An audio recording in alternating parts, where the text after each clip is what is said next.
conversation you had with Mr. Paulson about his conversation with Mr. Lewis? He reported back to me that Mr. Lewis, as I recall, had decided not to invoke the MAC, and that laid open the basis for developing the transaction.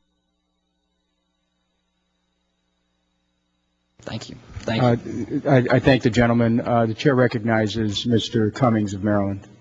You may proceed. Thank you very much, Mr. Chairman. Mr. Bernanke, as I've listened to you very carefully, I think I get it.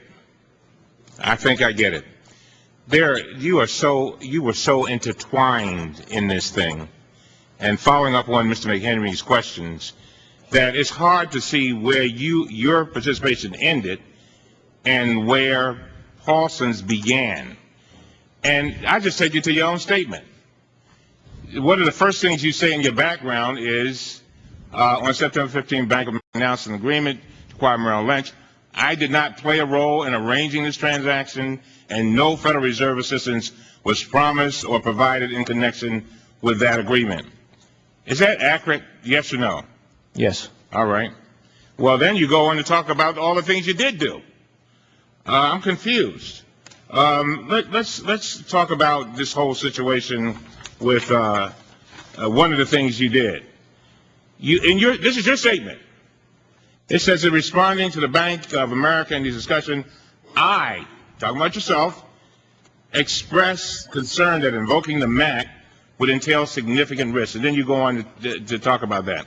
We had Mr. Lewis, who testified before us that he's been an experienced guy in this whole banking stuff for many, many years.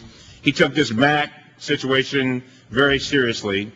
And then Paulson comes along, and you come along, according to your own testimony, and you say, you know, I don't think that you're right on this. But basically, it sounds like you did not believe in the competence of Mr. Lewis. I'm just finding this out today. Is that right? Did you think he was competent?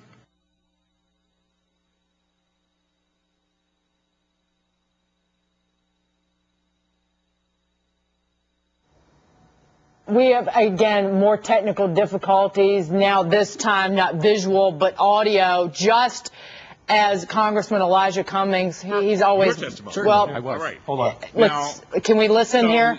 We're going to go back to it live. Incompetent with regard to this issue, the MAC. Although he was an experienced banker, although he had a fiduciary duty to his shareholders, to his board, and I know that you are always very concerned about disclosure, right? That's major, isn't it not?